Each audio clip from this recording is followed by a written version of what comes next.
physical change in Phineas Gage's brain due to an accident, and he showed up with a completely different personality after that.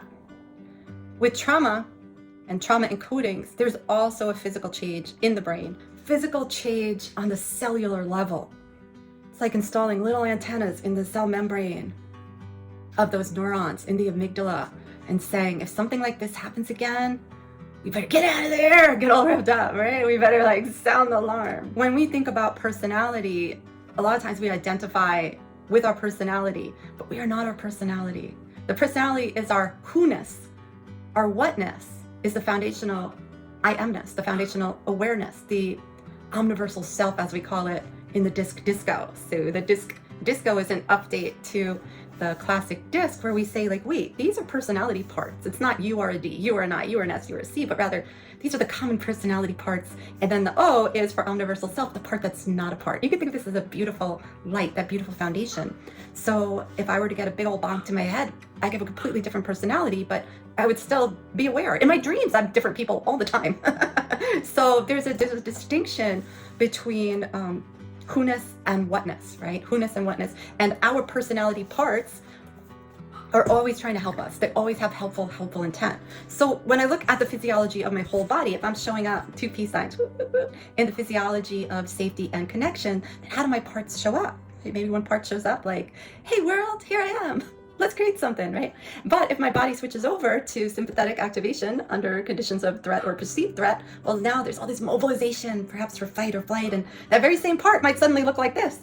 Let's get out of here, right?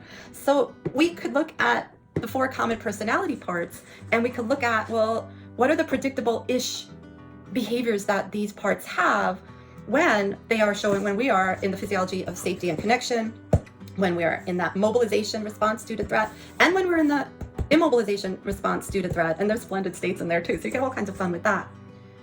On top of that though, as we live our lives, based on experiences and based on those encodings I was just describing that happen like in there, and like little antennas on the lookout, just like Phineas Gage's personality shifted, and based on the physical damage to his brain, his parts were operating with what? You know, they were doing their best, and that's the best he could do is have more of an angry type personality, right? Well, our parts are using our machinery too all the time, and if there was some kind of threat-based encoding, trauma encoding in there, well, now we see our parts kind of showing up with a new shield, right? A new role, a new standard operating procedure. So whereas other models are like, hey, slay your dragons, kill the ants, automatic negative thoughts, conquer your saboteurs. All that's doing is like shoving these down, and you're playing this whack-a-mole game, and it's still there. It's still there. Those encodings are AMPA receptors that get superglued into your cell membrane, phosphorylated if you like science, superglued if you don't like science, right?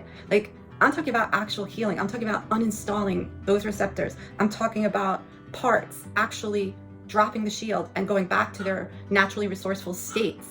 And now you have inner teamwork makes the dream work. Now you have inner harmony versus discord, and versus now I have a part because I took some other training that now has to pop up and whack down this part. Back in the day, a part picking up a shield like this very well could have saved my life. But right now, it's not actually helping me, right? So getting to know this part, having compassion, seeing if we can actually drop the shield, actually heal, actually uninstall those threat-based receptors, like a little antenna in there in your brain, looking out for something that reminds the body of what happened in the past. That's what I'm talking about. And that's what I want to share with the world.